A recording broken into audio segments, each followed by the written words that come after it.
Warahmatullahi wabarakatuh. Hi students, how are you today? Hopefully you are healthy and happy at home. Today, see me again in Super Classroom. And now we are going to learn about incomplete independent clauses. Ya, kita akan bahas tentang incomplete independent clauses. Are you curious? Penasaran? Oke, apa sih? Sebelum kita lanjut tentang mendiskusikan tentang incomplete independent clauses, now I will give you some information that structures practiced in this lesson means incomplete independent clauses itu are the ones that are most often tested in the structure section of TOEFL. Jadi sangat sering diteskan di bagian atau seksi structure di TOEFL. Nah, it's about 20% of all problems in section. Usually 3 or 4 cases. Ya, ada sekitar 3 atau 4 biasanya. Okay. We actually will have a review on clauses and a simple sentence, ya, because last semester I have discussed about clauses and simple sentence. Ya, what is clauses? Apa sih clause itu? Nah, jadi clause itu adalah kumpulan kata, ya. And all sentences consist of one or more clauses. Ya, jadi semua kalimat itu terdiri dari setidaknya satu atau lebih dari klausa. Ya, let's see simple sentence. Apa sih simple sentence itu? Ya, it's a sentence that consists only one clause. Ya, jadi hanya terdiri dari satu klausa saja. Contohnya, people need vitamins. Ya, orang membutuhkan vitamin. People di sini sebagai subjek, need verb, vitamins object. Ya, jadi hanya satu klausanya. Ya, subjek, verb, object. Kalau klausa itu setidaknya terdiri dari subjek and verb saja. And then the next example, the man took a vitamin pill. Orang laki-laki minum vitamin, gitu ya. Judy lives in Northern California. Judy subject, lives verb, and in Northern California here is adverb, ya, adverb of place, keterangan tempat. In the summer, Tom walks to his office, ya. Di musim panas, ya, ini adalah adverb of time. Kemudian karena ada di depan maka dikasih koma. Tom sebagai subjek, walks verb, to his office ini adalah complement atau pelengkapnya. Oke, sudah tahu ya simple sentence. So now let's move on to a compound sentence. What is it? It consists of two independent clauses joined by a coordinating conjunction such as and but.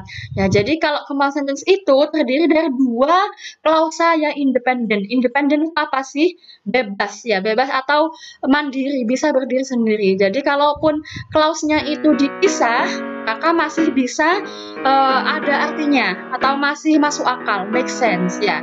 Dan biasanya compound sentence ini klausanya itu digabung oleh atau dihubungkan oleh conjunction atau kata hubung seperti and dan but. Let's see this example. The first example, the man took a vitamin pill, and he drank a glass of orange juice. Ya, yang pertama, klausa pertama, the man took a vitamin pill. Ya, the man subject, took verb, the vitamin pill object. Kemudian yang kedua, dia refers to the man, ya, kembali ke man. Drank verb, a glass of orange juice itu adalah objeknya. Nah, kalau misalkan dua klausa ini dipisah atau dihapus salah satunya, apakah masih masuk akal? Masih, ya. Jadi tidak berpengaruh. Gitu, itu namanya independent clause.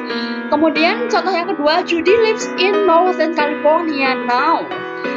Judy hidup atau tinggal di Northern California, tapi dia was raised in Ohio, dia dibesarkan di Ohio. Kalau misalkan dipisah juga bisa, ya. Misalkan yang ini dihapus, maka tinggal Judy lives in Northern California now. Nah, Judy tinggal di Northern California sekarang. Atau kalau misalkan yang ini yang dihapus, tinggal ini she atau Judy was raised in Ohio, masih masuk akal. Okay, next, move on to a complex sentence. What is it? Apa bedanya dengan complex sentence? Kalau complex sentence tadi terdiri dari 2 independent clause, kalau complex sentence itu satu independent clause ya, yang disebut sebagai main clause atau induk kalimat ya, dan satu dependent atau subordinate clause, klausa yang dependent atau anak kalimat biasanya bahasa Indonesia itu ya. Nah, subordinate clause-nya itu bisa berupa adverb clause, noun clause. Adverb itu yang perpanjangan dari adverb atau keterangan, kemudian noun clause itu kumpulan kata yang berupa noun, kemudian adjective itu kumpulan kata yang berupa adjective ya, adjective clauses. Okay, let's see some example below ya. Yang independent clauses are italics, yang dicetak miring ini adalah independent clause ya. The man took a vitamin pill because he had a cold ya. Jadi kalau misalkan kita pisah the man took a vitamin pill dengan because he had a cold, yang masuk akal yang mana? Yang the man took a vitamin pill ini sendirian mas sudah make sense ya. Laki-laki minum vitamin. Nah, kalau misalkan kita tiba-tiba hapus the man took vitamin pill-nya dan tiba-tiba bilang because he had a cold. Apakah orang yang mendengarkan bertanya-tanya? Iya. Jadi ini namanya independent clause, tidak bisa berdiri sendiri. Ya, butuh kalimat atau klausa lain. Nah, seperti itu ya. Dan ini disebut sebagai adverb clause. Kenapa? Karena posisinya menggantikan adverb atau keterangan. Ya. Paham ya?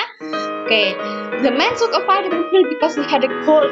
Nah, ini the man-nya subjek, took-nya verb, vitamin pill itu objek, kemudian because he had a cold ini adalah adverb clause ya. Kemudian yang kedua, I didn't realize that Nancy was here. Nah, di sini independent clause-nya adalah I didn't realize, aku nggak sadar ya. Nah, yang noun clause-nya adalah that Nancy was here. Kenapa kok noun clause? Karena di sini posisinya menggantikan kata benda atau noun. Ya, kita lihat satu persatu. I di sini subjek, didn't realize ini verb-nya negatif ya. Kemudian setelah verb itu adalah objek. Ya, jadi objek itu selalu noun. Oke? Nah, next, Tom walks to his office, which is located in Broadway every day during the summer. Nah, di sini independent clause-nya itu Tom walks to his office. Kemudian adjective clause-nya ini which is located on Broadway. Jadi kalau kita pisah dan kita ambil which is located on Broadway saja, itu tidak masuk akal. Itu ya. Tidak make sense atau kurang lengkap kalimatnya. Kalimat rumpang jadinya. Itu ya. Oke. Hopefully you have already understood about simple sentence, compound sentence, and complex sentence. Ya, kalian sudah bisa membedakan ya, insyaallah. Okay, now let's continue to missing subjects, verbs, objects, and complements. Ya, biasanya all clauses have a subject and verb. Ya, pasti ini ya. Klausa itu setidaknya terdiri dari subject and verb. Kemudian clauses with an action verb often take a direct object as well. Maksudnya apa sih action verb itu? Masih ingat verb itu ada dua ya, ada action sama ya yang non action verb ya. Kalau action verb itu biasanya butuh objek. Contohnya need, itu ya. Membutuhkan, butuh apa? Kalau yang bukan action verb itu contohnya sleep ya. I sleep. Nah, jadi sudah cukup, tidak butuh objek lagi sleep itu ya. Kemudian dalam tes TOEFL biasanya ada satu soal, bukan satu soal ya, 3 atau 4 tadi. Soal itu biasanya menanyakan beberapa kata yaitu yang hilang ya. Nah, biasanya berupa verb yang hilang itu. Nah, kemudian verbnya itu biasanya bisa jadi single word verb. Single word verb itu contohnya need ya, cuma satu, membutuhkan. Oh ya, was ini termasuk to be. To be itu juga termasuk kata kerja ya. To be masih ingat ya, kalau dalam simple present itu is am are, kalau dalam past itu was and were ya. Kalau dalam past participle atau bentuk ketiga itu been ya. Kemudian took, held, walk ini juga verbnya. Atau verb phrase. Verb phrase itu apa maksudnya? Nah, biasanya terdiri dari one or more auxiliary verb and a main verb. Contohnya will, need, has been, should take, would have, had, will. Ini biasanya tergantung dari tensesnya. Ya. Kemudian the verbs may be active. Active ada active, ada passive. Kalau active itu biasanya verbnya ada di sebelum objek ya. People need vitamin tadi. Nah, jadi verbnya need itu ya sebelum objek vitamin. Sedangkan kalau pasif itu kebalikannya, objeknya dulu ya. Objek dulu, vitamin is needed by atau vitamin was needed by people ya. Jadi biasanya diikuti objeknya diikuti oleh to be plus verb 3 atau past participle. Oke? Kemudian yang hilang itu biasanya juga bisa berupa noun seperti people, vitamin, storm ya, atau a noun phrase. Noun phrase itu kumpulan kata yang membentuk noun. Kemudian atau pronoun ya, pronoun itu kata ganti, contohnya he, she, it, subjek, kemudian objeknya her, his, it ya, kemudian him dan sebagainya. Kita review lagi atau ingat lagi pelajaran pronoun ya di kelas 10. Kemudian setelah verb to be and certain non-action verb ya, yang selain non-action verb itu biasanya subject complement is used rather than a direct object. Maksudnya apa? Ini complement ini biasanya digunakan kalau untuk non-action verb ya. Bedanya dengan ini, kalau action verb itu kan setelah subject, verb, object.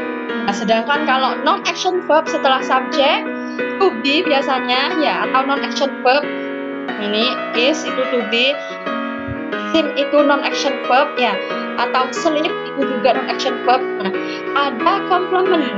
Ya, contohnya she is an architect ya, dia adalah seorang arsitek. Arsitek ini bukan objek tapi pelengkap.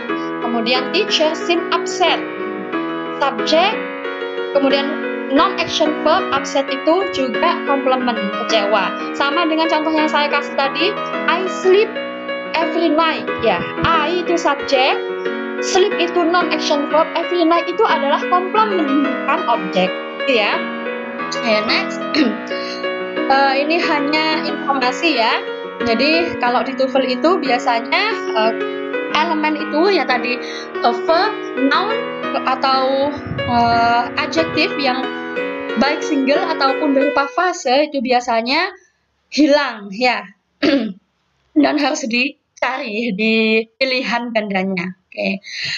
Let's move on to the sample items. Ini adalah sampelnya atau contohnya ya. Let's see this one.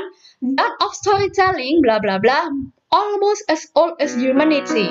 Nah, the art of storytelling ini adalah subjeknya ya. Seni dari bercerita bla bla bla almost as old as humanity. Hampir setua peradaban manusia. Jadi kita butuh apa di sini? Butuh verb. Mana yang berupa verb di sini? Yaitu is ya, to be. Begitu ya. Nah, jadi yang paling tepat adalah yang B. Yang E ini tidak mungkin karena that itu menghubungkan antara main clause atau induk kalimat dengan anak kalimat. Kemudian it ini biasanya introductory, biasanya di depan ya, tidak mungkin. Being juga tidak mungkin. Next bla bla bla, a few of the sounds produced by insects can be heard by humans. Sedikit suara yang diproduksi atau dikeluarkan oleh serangga bisa didengarkan oleh manusia. Nah, kita hanya butuh only saja, ya, hanya sedikit gitu. Yang E ini yang paling tepat. Kenapa kok yang ini tidak tepat?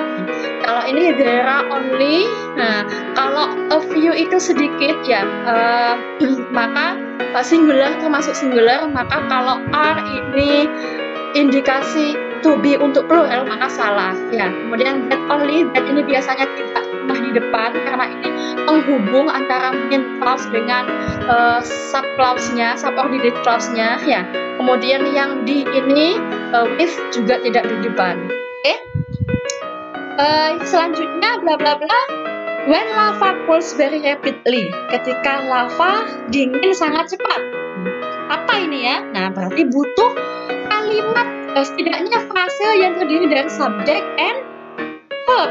Ya, nah jadi yang paling tepat adalah yang C. Pumice is formed. Ya, jadi pumice dibentuk. Pumice itu adalah endapannya. Endapan dibentuk ketika lava dingin sangat cepat. Kalau yang E ini tidak tepat. Ya, harusnya ada koma nanti because pumice is formed bla bla bla. Apa koma? Oh ya, salah. Kemudian yang B sama juga fungsinya dengan yang E. Ya, yang D juga tidak tepat. Bukan ing ini bukan main verb. Ya, oke. Next, Duke Ellington wrote bla bla bla during his career. Nah, di sini subjeknya sudah ada Duke Ellington. Verbnya juga sudah ada wrote. Nah, berarti butuh apa ini? Objek. Apa objeknya? Yang paling tepat antara empat ini adalah yang B, over 1,000 songs. Ya, jadi Duke Ellington menulis lebih dari 1.000 lagu selama karirnya, gitu ya. Nah, sama, tidak mungkin that, oke? Karena bukan main clause. Kemudian ini juga tidak mungkin karena ada to be di belakang, ya. There were juga tidak mungkin. Biasanya ini di depan, oke? Kemudian yang terakhir contohnya, before the invention of printing press, sebelum penemuan dari cetakan, ya printer, books bla bla bla. Nah, books ini adalah subjek, maka butuh apa biasanya? Setelah subjek verb, ya. And object kalau itu action verb, kalau non action verb berarti verb and complement. Yang paling tepat adalah C ini, ya. Verb and complement were very rare. Verbnya verb very rare ini sangat jarang, maka sebagai complement. Oke.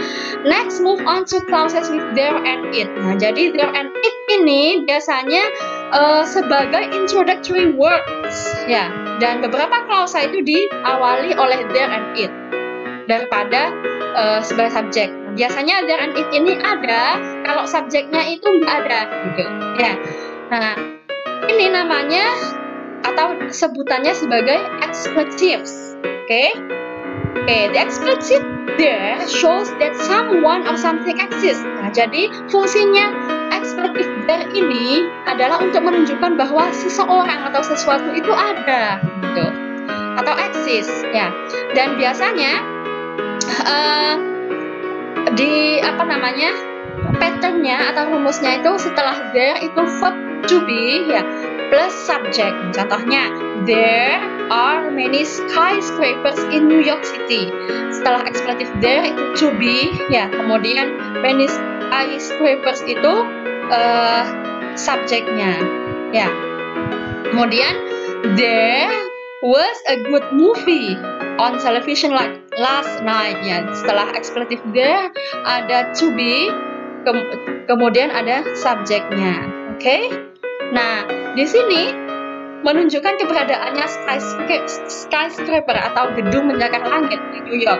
Yang kedua, menunjukkan adanya film yang bagus di TV tadi malam, ya. Nah, selain expletive there ada juga expletive it. Nah, contohnya expletive it itu fungsinya banyak sekali.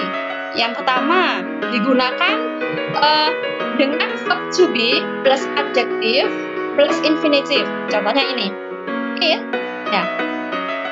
Verb to be-nya is, important itu adjective, ya, adjective.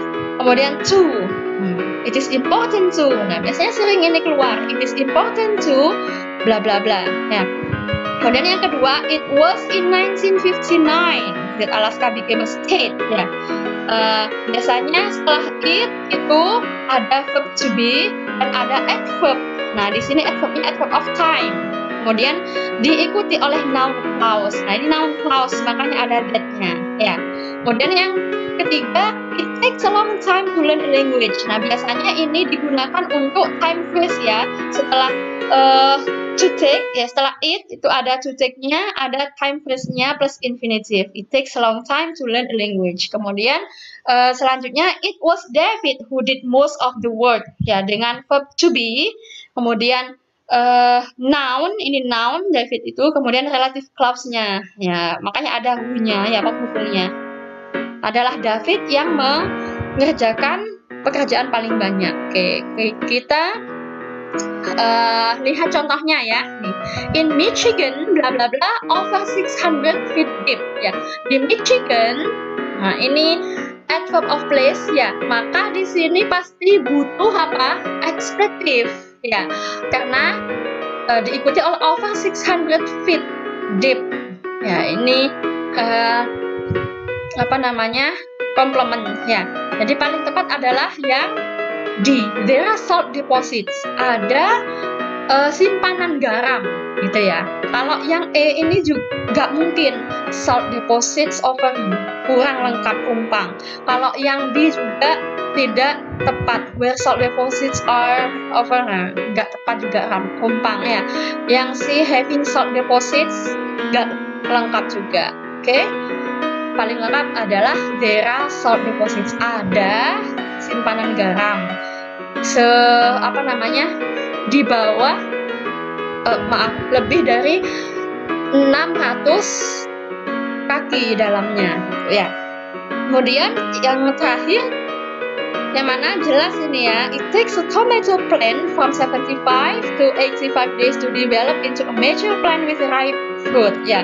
Jadi membutuhkan ya, it takes. Kalau yang B ini jelas salah, cek bla bla bla, harusnya ada komanya kalau ada tuh. Kemudian that takes, that juga tidak mungkin di depan ya. That itu penghubung seperti who, kayak gitu, penghubung antara main clause dengan subordinate clause. Yang di ini juga by taking nggak mungkin ya. By itu seharusnya biasanya setelah setelah passive voice ya. Jadi yang paling tepat adalah yang E. It takes a tomato plant, membutuhkan tanaman tomat yang berusia 75 sampai 85 hari untuk tumbuh menjadi tanaman yang mature atau yang matang, yang dewasa dengan buah yang matang. Okay, hopefully you understand my explanation and hope you can enjoy the learning activities. That's all. And please evaluate your comprehension by taking exercise at this link. Okay? Thank you. Wassalamualaikum warahmatullahi wabarakatuh.